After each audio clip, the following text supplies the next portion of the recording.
This is Fortune's Wheel, a podcast history of the late Middle Ages. I'm your host, Jonathan, and this is episode 5, The Rise of Brian Boru.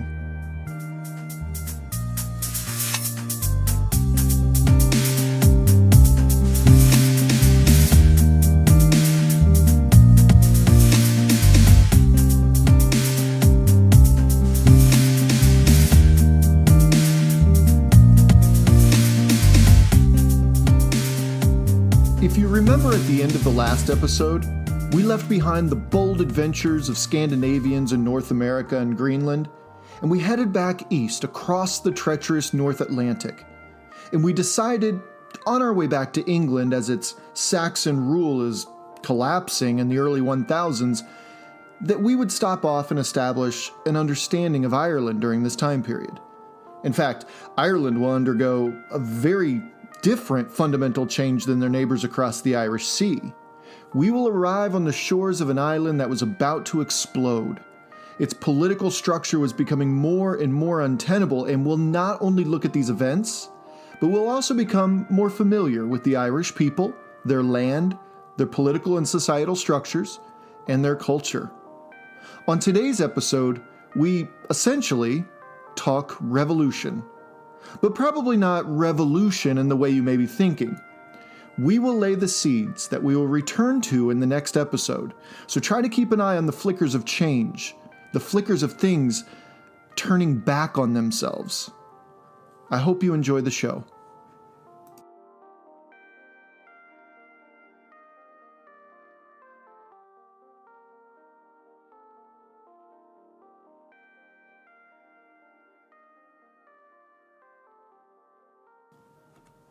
Full disclosure, according to my genetic ancestry testing, I share 32.8% of my DNA between Britain and Ireland.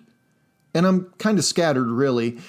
I have dense concentrations of ancestry in County Mayo, County Kerry, and Dublin in Ireland. As for my British ancestry, I'm largely from the Greater London area, as well as Tyne and Wear, Merseyside, Yorkshire, Manchester, and Cumbria. Throw in a fairly dense pinch of Glasgow City, and it's pretty safe to assume where my ancestors immigrated to America from. You know, it's really fascinating to have that peek inside my past. If time travel were a thing, I'd say that this is one manifestation of it. In addition to my Irish and British ancestry, I claim about 17% Scandinavian genetics, which was, according to my studies of the Viking Age so far, most likely due to the activity of Norwegian, Icelandic, Danish, and especially Norman influences on these islands during the 3 or 4 centuries of maximum movement by these so-called Vikings. You know, when I initially began reading about this period of history, I had a very one-dimensional perspective of Vikings in particular. In fact, I still assumed they wore horned helmets, ran roughshod into battle, and more or less kept to the North Sea area, except for that intrepid few who traveled west to North America. And I never questioned the word Viking itself, assuming it was what they called themselves. And so as I dive deeper into this group of various peoples of Scandinavia, I'm just becoming more and more fascinated by them. But specifically for today's episode here, we're leaving the North American continent, right? And as we approach the Irish shores, much like medieval Norse merchants would, we would see rocky shores and maybe cliffs in many places. Ireland, it's a land filled with as much mystery and magic as it is with the color green. And the people who hail from there have no shortage of words describing its beauty and its appeal. One person who remains a mystery to time once wrote the following: "So proud of all of Ireland of history long gone, that inspired generations of men later on, your age is your greatness and testament still, as you stand Brú na Bwan on County Meath Hill." Your age is your greatness, it says. Ireland is indeed an ancient land, having weathered the ice age roughly 15,000 years ago. Its rolling hills, its rocky cliffs falling into the white-capped waves, crashing into them. See, these are the gifts left behind for the earliest people to inhabit. The Celts were among the earliest settlers, but these settlers traveled from deep inside the heart of the Eurasian continent for centuries or even millennia before setting sail from the mainland. They influenced just an almost innumerable number of cultures along the way. So the sun shines down in patches through the partly cloudy skies. At least that's the image we have.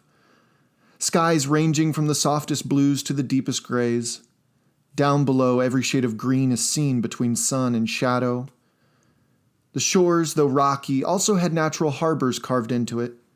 It was a terribly dangerous island to make landfall, mostly, but there were spots one can land somewhat safely, which is what Norwegian and Icelandic Vikings, and I use the term Vikings deliberately here because at first that's what these raiders of legends were. This is what they found.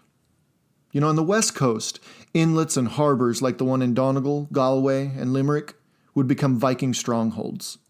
And on the east coast, places like Dublin, Wexford, Waterford, Cork, these would become key centers for Scandinavian trade in and out of the island beginning around 795 with the first recorded Viking raid on the Emerald Isle. And unlike Iceland, England, northern France, and other places like Kiev and Eastern Europe, Vikings in Ireland, as they quickly realized in the first century or so of the official Viking Age, couldn't quite penetrate the innards of this land. Largely, central Ireland, despite what its dangerous rocky shoreline would suggest, inside of Ireland is a mix of hills and pastures, perfect for maintaining flocks and herd of animals year-round. Temperatures were relatively calm, though the Irish people were certainly used to the typical North Atlantic rough winters.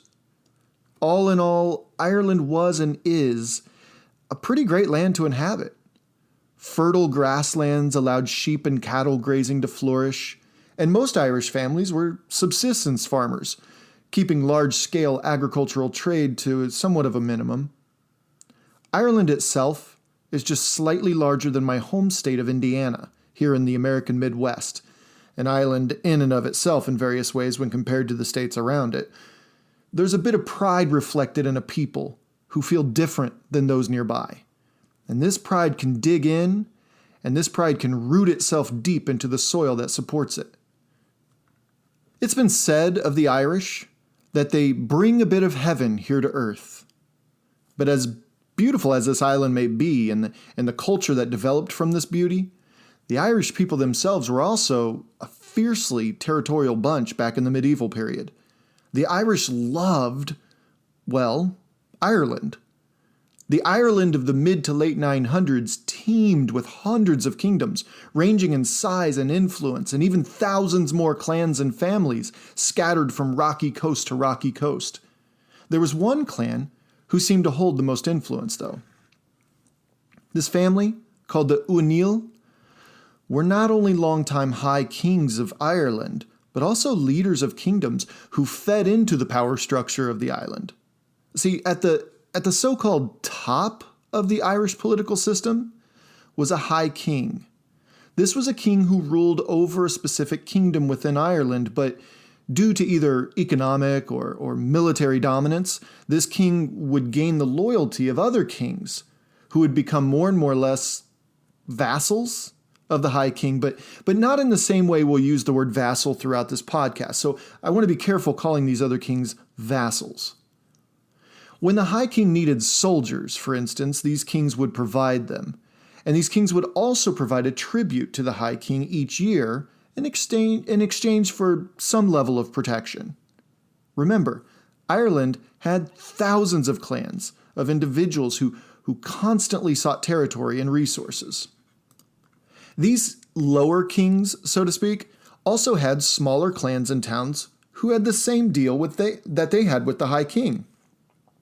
Clans and towns would provide soldiers and tributes in exchange for that certain level of protection. And below that, clans and towns had individual families who shared the same responsibilities. It was, a simple system, but as we'll see, the complexities were certainly there, especially when lines of successions were interrupted or when another king rose to rival a king or gasp, the High King. Around the mid-900s, Ireland was ruled over by, as I said, the Uanil, specifically a man named Mael Sheshnel MacDonald. Mael Sheshnel came from a long line of Irish high kings, but it would be his rule which would see its most dangerous interruption.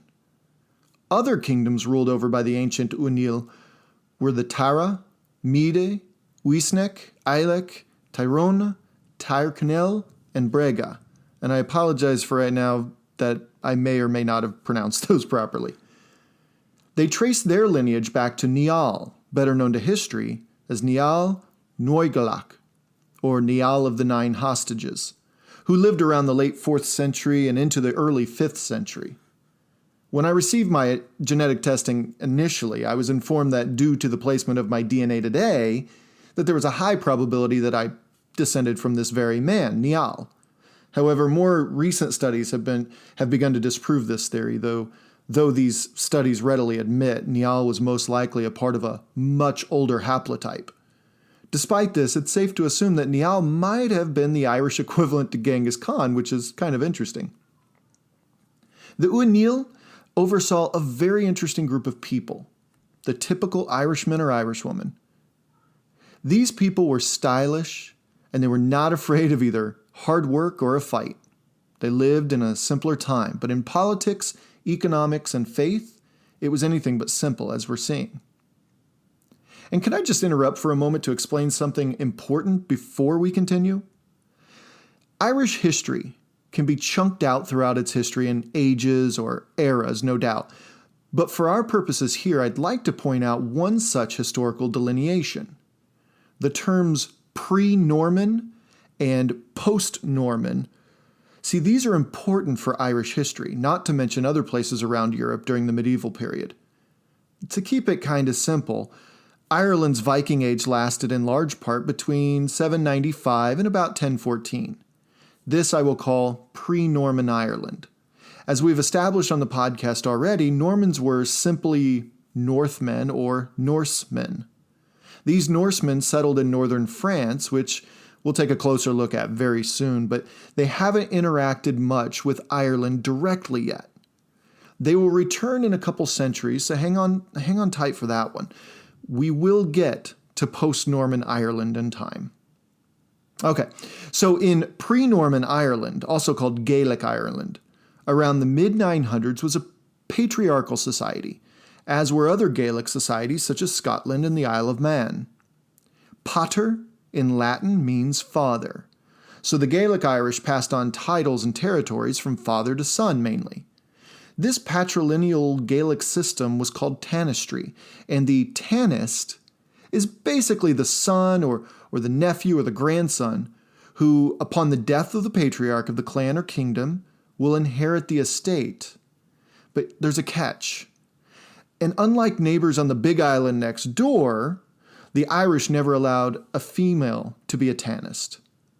But tanistry also isn't quite what you might be thinking it is. Here's the catch. When it comes to who exactly will succeed the deceased leader, this person was elected. Yeah.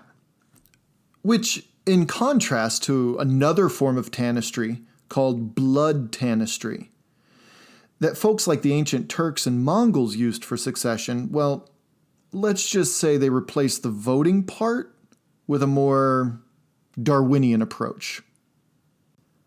This type of tanistry, the electing type, this was in fact how the High King of Ireland at the close of the 900s earned his title. Warfare also was very common throughout pre-Norman Ireland. I saw one source say that there might have been upwards of 50,000 individual clans scattered around the island during High King Mael Sheshnel's time, and around 250 lower kingdoms. As for culture, the Gaelic or pre-Norman Irish shared a common language around the mid-900s that was shifting from Old Irish to Middle Irish due to the Norwegian and Icelandic influences, but its biggest and longest lasting linguistic evolution will take place during that delineation period I mentioned before, between pre-Norman and post-Norman Ireland. When the Normans invaded somewhere, they brought with them the old ways of the Norse, along with a couple hundred years of European cosmopolitan integration with them. as it did in Sicily and Byzantium and southern Italy and Antioch, the Norman influence fundamentally changed the course of the invaded people's cultures, languages, music, dress, and, really anything. But again, as the Irish crept toward the year 1000, they spoke Old Irish, which was slowly morphing into that Middle Irish. As for clothing, there was this misconception about the Irish wearing kilts, but that's not really true. They wore something called the lena, which was just a tight-fitting tunic that stretched from the shoulders to either the knee or the ankle, depending on your status in society. These were made of wool and linen, but due to Viking influence on the island during the 800s and 900s, silk actually began to show up in the very upper classes. A person put it on like they would a shirt today or, over the head, but they would wrap a belt around the waist. I saw one source say that men who worked in the fields or in dangerously hot places like forges or smith shops or something like that, they would stretch or rip their collars large enough to squeeze their shoulders through so that the top hung around their waist, just to keep them cool. They also wore a vest-like garment made of wool called a jonar.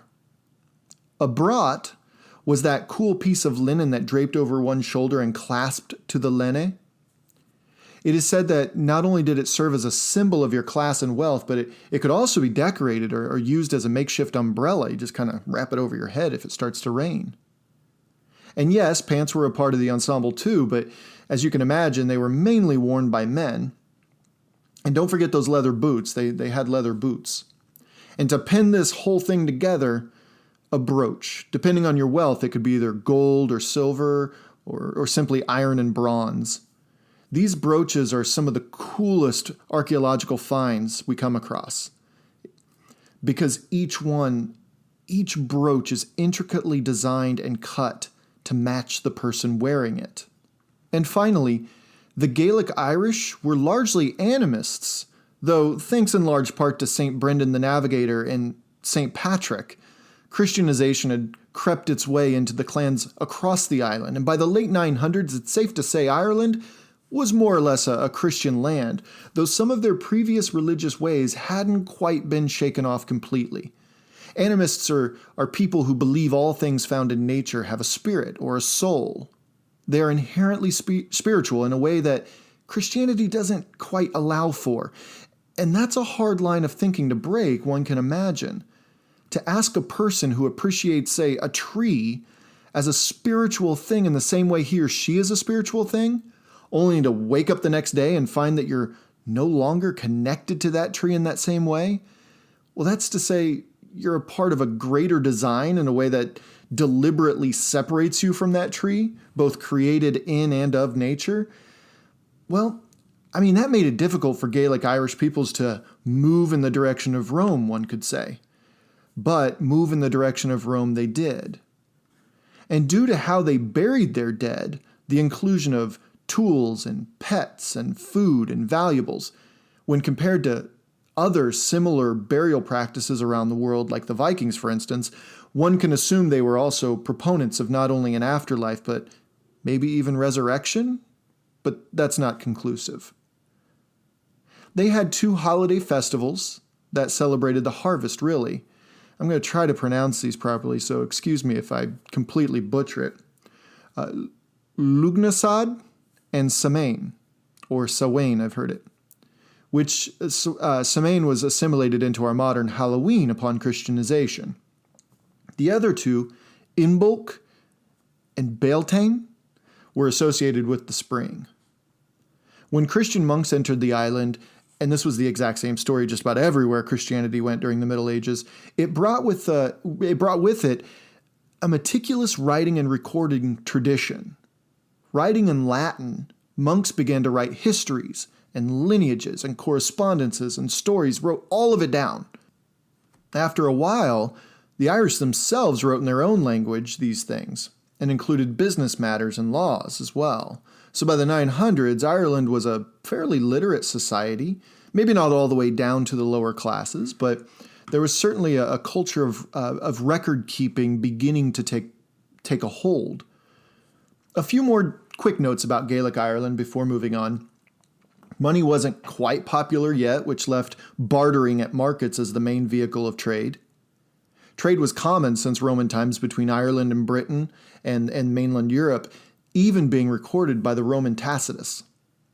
Most battles and skirmishes were fought over livestock or grazing lands and were executed swiftly thanks to the horse, but as the 900s crept on, larger and larger armies began to amass for large-scale destruction and conquest. And not, as we'll see, solely because of the foreign Viking intruders either. In these battles, the typical Irish soldier wore only what I mentioned earlier, as armor was pretty expensive. But most Irish men and boys were fairly well trained with a spear, a short sword, and certainly the horse. The image that I'd like to have in mind as we actually start the history of this, the image that I would like to have in mind is that of an old man at prayer.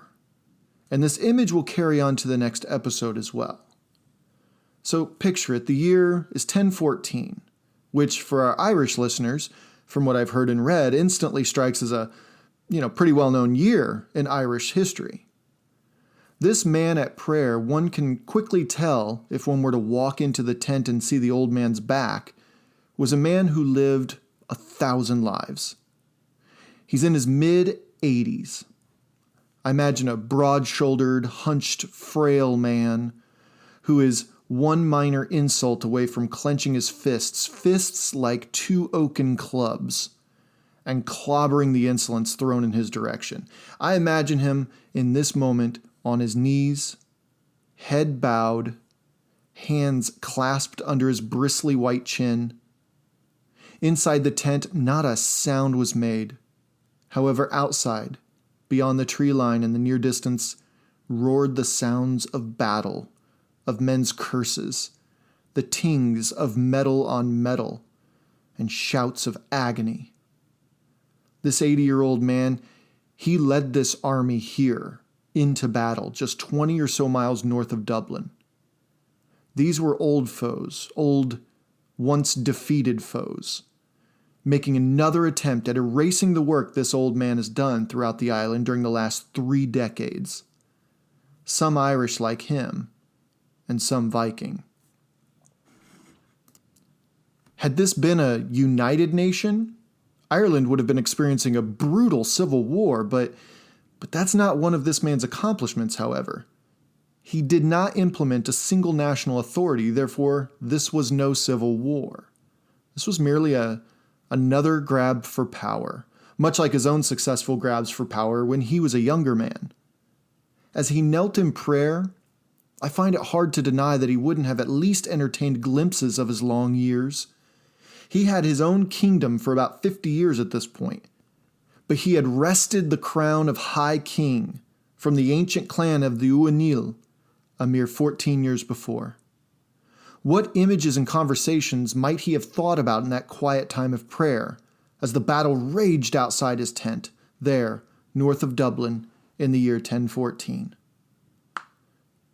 Brian was his name, of the Uibriún Seola clan. He was born to King Senetig MacLorcan, who ruled over the Dalgash and Thomond kingdoms. Brian was most likely born in Thomond, in present-day County Clare. At the time, Dalgash and Thomond were obligated to the King of Munster. His father, Senetag MacLorcan, died in 951, and his son, and Brian's brother, Mathgamain, took the reins as king of both the Dalgash and Thomond kingdoms without much fuss at all. By this time, Brian had already been formally trained in reading and writing Latin, and had taken an interest even in Irish history. His father had fallen to the Vikings of Limerick, and Brian would never forget this fact. At the time, Ireland was ruled over by Mael Sheshnel MacDomnall, High King of Ireland, as mentioned. Under Mael Sheshnel were several major kingdoms, or what were called over-kingdoms, who paid the High King tribute, which were from north to south, Mael Sheshnel's northern Uanil, Ergiala, Ulaid, Breffni, Connacht, the southern Uanil, Leinster, Ulstredge, and Brian's home of Munster. And there were the 5 major Viking strongholds on the island as well, though their direct influence would remain very close to the coasts. The Kingdom of Munster would surround Limerick, Cork, and Waterford, while Leinster surrounded Wexford and more or less shared the border of Dublin with the Kingdom of the Southern Uaneil, depending on which map you looked at. In time, Ireland would erupt once again, this time beginning as a mere spark in that very large southern kingdom of Munster in the year 967. This year would be Brian's first taste of combat, when his brother Mathgamain led his Dalgash army against the Limerick Vikings at the Battle of Sukhoi. The Viking leader Ivar would suffer horrible casualties in this battle, and he would be kicked out of Ireland until 2 years later when he returned and took back Limerick. Mathgamain would respond to Ivar later, for at the moment, 970, he found himself in the process of elevating the prominence of the Dalgash, as no other Uí Briain had done before. Mathgamain would relieve the King of Munster, Mael Muad, from his title and his capital located in Cashel. But before he could consolidate his power, Mael Muad killed Mathgamain. Brian was now king, instantly, of the Dalgash and Thomond, against all odds, as it is said that Brian was the youngest of 12 sons. And having made the moves he did in the previous few years, Mathgamain had put Brian immediately on his heels. Ivar had retaken Limerick, and Mael Muad had retaken Cashel and the Kingdom of Munster. Brian had to make a point, and it had to be quick, and it had to be merciless, as his potential enemies were metaphorically storming his gates. First on the list, deal with Ivar in Limerick. In 972, after the initial dust had settled, Brian marched toward the port city at the mouth of the River Shannon and held nothing back. Ivar would escape and set up camp on Scattery Island near Limerick, still too close for Brian's comfort, so without warning in 977, Brian sailed to Scattery Island, surprised Ivar and his Vikings, and he slaughtered the lot where they stood. There was now no question as to who the true ruler of Limerick was anymore. Having amassed a growing army of supporters, Brian led a contingent of Cashel, and achieved the revenge on his brother's assassin that he craved, thus taking the entire over-kingdom of Munster, arguably one of the most important on the whole island, short of, say, Leinster and northern Uaneil. Brian was now king of not only Dalgash and Thomond, but also king of Munster, and received all the support and wealth that came with that position. And he wasted no time wrenching Cork and Waterford from Viking control as well. It's worth it to stop here a moment and consider that Brian's quest for power and influence and land was not solely as a means to kick out the Scandinavians, though controlling their established harbors and ports and gaining their sea prowess and fleets was certainly an added bonus. In fact, Brian would allow the male and female Norse inhabitants of Limerick, Cork, Waterford, and soon Wexford and Dublin to remain, as long as they answered when he called upon them for naval and military support. No, Brian was merely continuing what Irish kings and warlords and chieftains had done for centuries, really, though no one but the Uaneil clan had ever held the title of High King. After gaining authority over Connacht and Leinster, now effectively half of the entire island was under Brian's influence. Brian had inched far too close to Dublin for High King Mael Sheshnell's liking. Mael Sheshnell had earned overlordship of Viking Dublin years earlier, but in 996, when Leinster's king Donnchad MacDonald bent his knee to Brian, Mael Sheshnell himself, a very powerful ruler, realized that the best thing to do, maybe even as a way to take the wind out of Brian's sails for a few years, was just to make peace. That same year, 996, Mael Sheshnell formally recognized Brian's rule over Munster, Meath, Connacht, Leinster, and Osraige. In that same year, Donnchad's successor, Mael Morda, and Dublin's ruler, the Viking Sitric Silkbeard, rose up in rebellion against Brian, which would be a long road to an embarrassing defeat at the hands of Brian in 999. About the time, as we discussed in a previous podcast, our old friend Olaf Tryggvason, now King of Norway, was attempting to Christianize Greenland through the one and only Leif Erikson. So I hope you enjoyed the beginning of Brian's story today. Thank you all for downloading and listening. I'm determined to grow this show, so I ask that you share this show with those you know. If you like what you hear, please leave a rating and review on your favorite podcast app or site like Apple Podcasts, Podcast Addict, Spotify, Breaker, and of course Anchor, among others. And we're also on Facebook. Search for Fortune's Wheel Podcast. We are on Twitter, @Wheel Podcast. And even on Instagram, @Fortune_Wheel_podcast.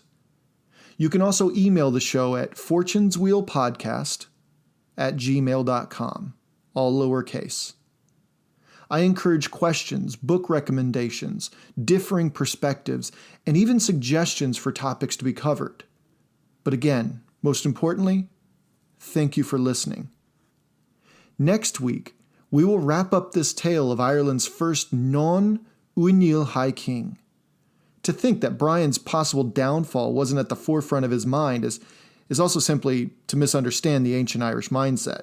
As the famous Irish-American actor Jack Nicholson once said, "Hey, I'm Irish. I think about death all the time." Brian had still a lifetime to live, however, and we'll pick up the story with Mael Morda and Citric Silkbeard's first rebellion against him. I can't wait to tell you about it.